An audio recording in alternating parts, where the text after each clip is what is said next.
Hi everyone.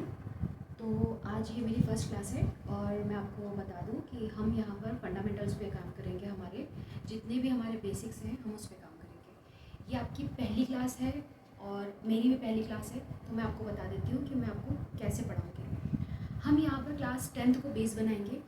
Class 10th की science की book है और मैं क्योंकि मेरे पास एनसीईआरटी है और एनसीईआरटी जो है वो पूरे इंडिया में चलती है, इसलिए मैंने एनसीईआरटी को ही मेन मोटिव बनाया है कि हम एनसीईआरटी से ही पढ़ेंगे। आपको ज़्यादा कुछ नहीं करना है, आपको बस इतना करना है क्योंकि एनसीईआरटी जो है वो reference book as a reference book भी यूज़ करी जाती है और एज अ बुक भी यूज़ करी जाती है। तो आपको क्या करना है, आपको अपनी एनसीईआरटी ओपन करना है। अगर आप चाहें किसी और बुक को भी पढ़ना, आपके कोई सब्जेक्ट की बुक है, तो मैं चाहूँगी कि आप मुझे उसका स्क्रीनशॉट मेरे इंस्टाग्राम पे शेयर कर दीजिए। वहाँ आप मुझे मैसेज डाल देंगे तो मैं आपको वो जो जिस भी बच्चे का डाउट होगा मैं क्लास लेके और वो चैप्टर या वो पेज जो है वो डाउट है वो क्लियर कर दूँगी। अब मैं आपको बताती हूँ कि हम यहाँ साइंस स्टार्ट कर रहे हैं। साइंस आगे चल के मैथमेटिक्स वाले साइंस वाले बच्चों के लिए 11th-12th में आपका फिज़िक्स बनता है ना, और उसी से आपका केमिस्ट्री निकलता है। बायो वालों के लिए, जो बायो के बच्चे होते हैं उनके लिए बायोलॉजी बनता है और केमिस्ट्री रहता ही है, फिज़िक्स भी रहता है, और आप मैथ वालों के लिए मैथमेटिक्स अलग हो जाता है, साइंस वालों के लिए आई मीन। तो देखिए सिंपल है, हम साइंस को बेस बनाएंगे, क्लास 10th के साइंस को बेस बनाएंगे, उसके चैप्टर हम पढ़ेंगे। अब जैसे एनसीईआरटी के आपके फर्स्ट चैप्टर में केमिकल रिएक्शन इक्वेशंस है, ये आपका पहला चैप्टर है। अब आप क्या करेंगे, ये पहला चैप्टर जो है इससे रिलेटेड जो केमिकल रिएक्शन इक्वेशन है ये केमिस्ट्री है ना, लेकिन मैं जस्ट एग्जांपल दे रही हूँ, तो ये केमिस्ट्री का चैप्टर है। अब ये केमिस्ट्री का चैप्टर है, इसके बारे में आपको कैसे पता चलेगा, तो मैं आपको इससे पीछे वाली क्लासेस में लेकर जाऊँगी। हम पूरी क्लासेस नहीं पढ़ेंगे। जैसे केमिकल रिएक्शन है और इक्वेशन है, तो रिएक्शन किसे कहते हैं, केमिकल्स किसे कहते हैं, इक्वेशन क्या होती है, केमिकल इक्वेशन क्या होती है, ये सब मैं आपको बताऊंगी। इसके लिए मैंने साइंस की बुक्स देखी एनसीईआरटी की, तो मैंने उसमें नोटिस किया है कि आपका जो साइंस है वो आपका मेन जो स्टार्ट हो रहा है, फिज़िक्स केमिस्ट्री जो बेस बना रहा है आपका फिज़िक्स केमिस्ट्री बायोलॉजी का, वो स्टार्ट हो रहा है क्लास 5th से। तो हम क्लास 5th से पढ़ेंगे। मैं समझती हूँ बिल्कुल बच्चों जैसी हो जाएगी बात, 10th वाले बच्चों को आप 5th से पढ़ा रहे हैं, लेकिन देखिए ऐसा है कि अगर आपको केमिकल्स ही नहीं पता है, रिएक्शन से नहीं पता है, इक्वेशन से नहीं पता है, तो आप उसे कंप्लीट नहीं कर पाएंगे। अगर आप चैप्टर पढ़ भी लेंगे तो आप स्कूल में अगर आपको सिलेबस भी कंप्लीट करवा दिया तो आप क्या करेंगे, आप सिंपल इतना करेंगे कि आप क्वेश्चन आंसर रट लेंगे, आप इक्वेशंस कर लेंगे, आप थ्योरम्स कर लेंगे, आप न्यूमेरिकल्स कर लेंगे और ये सब करके आप चले जाएंगे। लेकिन मैं चाहती हूँ कि आपको पता हो, जस्ट एन एग्जांपल ले लें कि आपको पता हो कि पोटेशियम का जो एटॉमिक सिंबल है, एटॉमिक नेम है, वो पोटेशियम है, हम पी से स्टार्ट होता है, लेकिन इसी का आप जब सिंबल देखेंगे तो वो के है, वो क्यों है। ये छोटी छोटी चीज़ें हैं और इसके बारे में आपको पता होना चाहिए, तो हम वही बेस से उठाएंगे। अब मैं आपसे चाह रही हूँ कि जब मैं पढ़ाऊँ, क्योंकि मैं आपको यहाँ, मेरे पास देखिए स्क्रीन नहीं है तो मैं आपको बुक से नहीं डायरेक्ट पढ़ा सकती, पहली बात ये। दूसरी बात ये कि बुक्स के अंदर जो एक्सपेरिमेंट्स हैं या एक्सरसाइजेस हैं हम वो भी करेंगे। मैं आपको प्रॉपर यहाँ पर केमिकल्स के साथ आपको करके दिखाऊंगी उसमें, क्योंकि आपकी एनसीईआरटीज़ की बुक में एक्सरसाइजेस दी रहती हैं, तो वो भी हम करेंगे।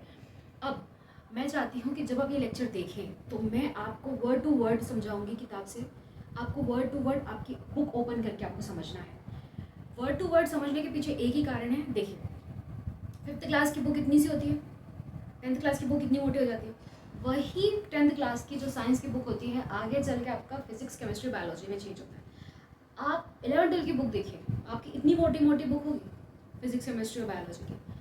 आपको किताब पढ़ने की आदत डालनी होगी। अगर आपने किताब पढ़ने की आदत नहीं डाली तो यूँ भूल जाइए कि आप कभी पढ़ पाएंगे, क्योंकि अगर आपको किताब पढ़ने की आदत है, क्योंकि देखिए आप भी जानते हैं ये सच्चाई, मैं भी जानती हूँ, स्कूलिंग मैंने भी करी है, तब भी यही ट्रेंड था, आज आप भी स्कूलिंग कर रहे हैं तब भी यही ट्रेंड है कि किताबें नहीं पढ़ाई जाती है। वर्ड टू वर्ड पढ़ाने में समय चला जाएगा टीचर्स का, और उन्हें प्रेशर होता है सिलेबस कंप्लीट करने का। सिलेबस कंप्लीट होगा तभी वो पेपर्स के लिए रेडी हो पाएंगे स्टूडेंट्स, राइट।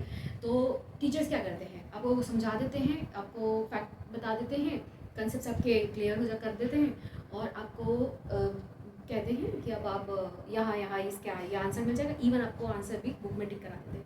लेकिन कभी आपने कोशिश करी है कि बुक का जो आंसर आपको वो पैरा जो देते हैं उसके ऊपर के और उसके नीचे का पढ़ने की? किसी ने नहीं करी, बहुत कम बच्चे करते हैं। मुझे पता है क्योंकि मैंने भी बच्चों को पढ़ाया है, और ये मैं आपको वीडियो पढ़ा रही हूँ, वीडियो से पढ़ा रही हूँ, लेकिन मैंने बच्चों को बिठा के पढ़ाया, तो मुझे पता है बच्चों को किताब पढ़ने में बहुत आलस आती है। अब क्यों आलस आती है? उसके पीछे सिर्फ एक रीज़न है, जो चीज़ हमें समझ नहीं आती उससे हम भागते हैं और उसी में हमें आलस आती है, उसी में हमें उबासियाँ आएगी, उसी में हमें बहुत सब नींद वगैरह सब आना शुरू हो जाएगी। तो मैं आपसे ये चाहूँगी कि आप किताबें पढ़ें। किताबें पढ़ने की आदत मैं यहाँ से आपको न सिखाऊंगी। क्यों? क्योंकि वर्ड टू वर्ड अगर आपको समझ में आएगा तो मैं आपको लिख के दे रही हूँ। जिस बच्चे को पढ़ना है वो डेफिनेटली बुक्स उठाएगा और पढ़ना शुरू कर देगा। वर्ड टू वर्ड जिस दिन समझ में आ जाता है ना, उस दिन आप किस सब्जेक्ट से भागते नहीं हैं। डजेंट मैटर वो कौन सा सब्जेक्ट है, बोरिंग से बोरिंग सब्जेक्ट भी आपको इंटरेस्टिंग लगने लग जाता है जब आपको चीज़ें पढ़ने के बाद समझ में आने लग जाए। तो हम स्टार्ट करेंगे हमारा साइंस बेस लेकर 10th का, ठीक है। अब साइंस बेस लेकर मैं स्टार्ट करूँगी, तो साइंस के जो चैप्टर मैं आपको बताऊँगी वही आगे चल के फिजिक्स केमिस्ट्री के चैप्टर होंगे। अब आपको ध्यान ये रखना है, क्योंकि मैं आपको जो बता रही हूँ उसको आप ध्यान से सुनिए। हम यहाँ पर फिजिक्स केमिस्ट्री उठा रहे हैं, first physics, then chemistry, then biology, फिर मैथमेटिक्स, ऐसे हमारा सीक्वेंस चलेगा। इस सीक्वेंस को फॉलो करने के लिए आपको सिंपल मेथड अपनाना है। बुक में साइंस की आपके पास बुक है होगी, मैं आपको उसमें चैप्टर बता दूंगी, ये फिजिक्स का है, ये केमिस्ट्री का है, ये बायोलॉजी का है। अब आपको क्या करना है, जब मैं फिजिक्स का चैप्टर पढ़ाऊँ तो वही फिजिक्स का चैप्टर आपको पढ़ना है। देखिए, और एनसीईआरटी की एक खासियत है कि एनसीईआरटी की सारी बुक आपको ऑनलाइन भी अवेलेबल है।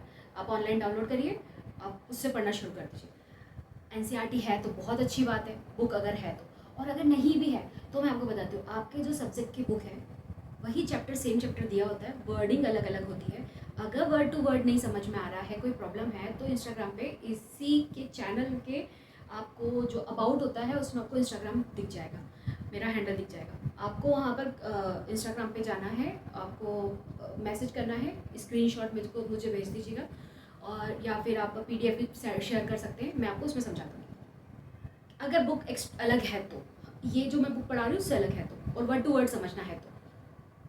अगर बुक है तो वर्ड टू वर्ड में पढ़ा ही रही हूँ, वो आप कर सकते हैं आराम से, ठीक है।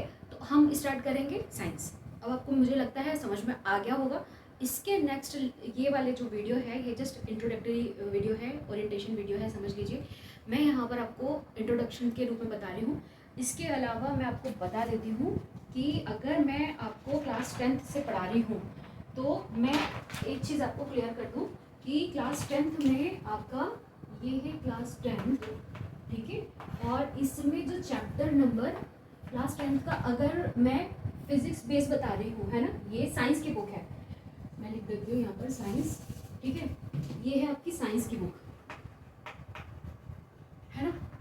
लेकिन यही साइंस आगे चल के फिजिक्स बनेगा, केमिस्ट्री बनेगा, बायोलॉजी बनेगा। आपको क्या करना है, यहाँ पर मैं आपको ये जो पढ़ा रही हूँ ये है फिजिक्स, तो आपको ज़्यादा कुछ नहीं करना है। इसमें मैं चैप्टर नंबर बता देती हूँ। तो चैप्टर नंबर आपका 3 है, 9 है, और मैं बता दूँ आपको ये NCERTs हैं। ये चीज़ का आपको बिल्कुल ध्यान रखना है, क्योंकि वर्ड टू वर्ड मैं पढ़ा रही हूँ तो मैं NCERT की बुक से पढ़ा रही हूँ। आपको ये ना लगे कि चैप्टर कुछ और है और वर्ड्स कुछ और है, ठीक है।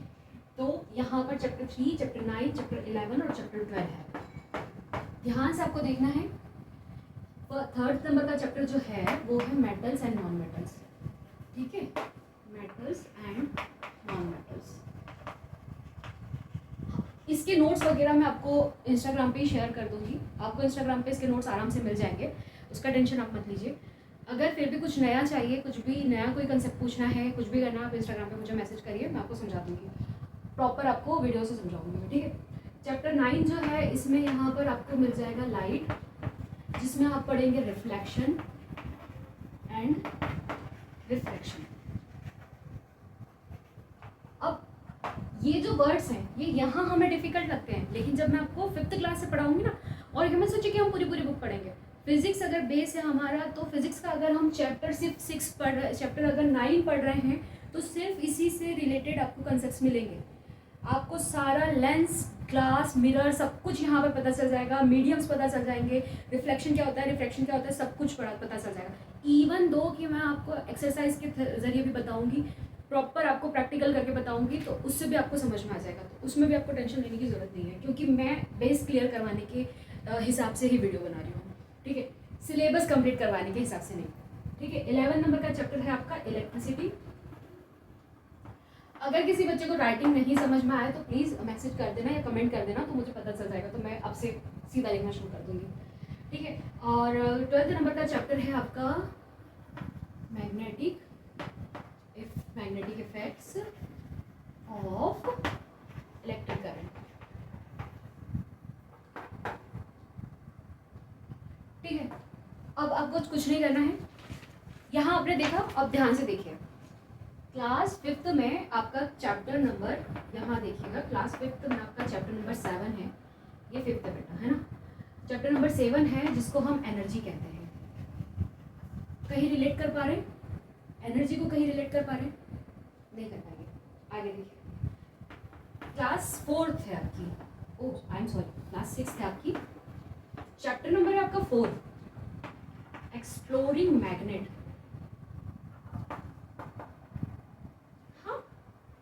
अब आप कनेक्ट कर पाएंगे। एक्सप्लोरिंग मैग्नेट को ध्यान से समझिए। एक्सप्लोरिंग मैग्नेट हमको इलेक्ट्रिसिटी और इलेक्ट्रिक करंट में दोनों में थोड़ा थोड़ा इस्तेमाल होता है, ये चीज़ है। इसके बाद आपका क्लास 7 की मैं बात करूं तो क्लास 7 को आप ध्यान से जब देखेंगे ना तो आपको खुद पता चल जाएगा।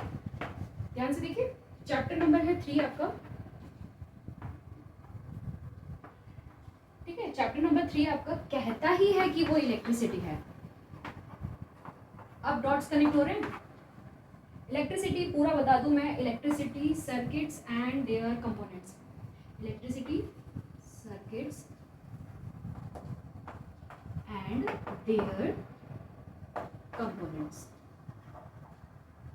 अब आपको समझ में आ जाएगा, अब आप डायरेक्ट कनेक्ट कर पाएंगे। ये क्लास 7 का इलेक्ट्रिसिटी है, ये क्लास 10th में आप पढ़ रहे हो इलेक्ट्रिसिटी। अब तो आपको समझ में आ ही रहा होगा कि क्यों मैं चैप्टर वाइज उठा रही हूँ।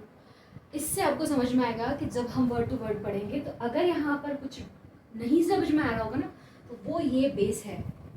कहाँ से देखिए इलेक्ट्रिसिटी स्टार्ट हुआ, लेकिन फर्स्ट हम एनर्जी पढ़ेंगे क्योंकि एनर्जी में इलेक्ट्रिसिटी भी आता है, ये आपको भी पता होना चाहिए। तो नहीं भी पता है तो टेंशन लेने की जरूरत नहीं, क्योंकि क्लास 5th से हम उठा रहे हैं। क्लास 4th 3rd भी मैंने देखी है, देखिए उसमें आपके 10th के बेसिस का कुछ है ही नहीं, वहाँ पे 10th बेस्ड कुछ नहीं है, तो इसलिए मैं वहाँ तक इतना नीचे नहीं क्लास को लेके जा रही हूँ, क्योंकि बेस है, हम फंडामेंटल्स कंप्लीट कर रहे हैं ना, तो हम इतना नीचे क्यों ही जाएंगे, नहीं।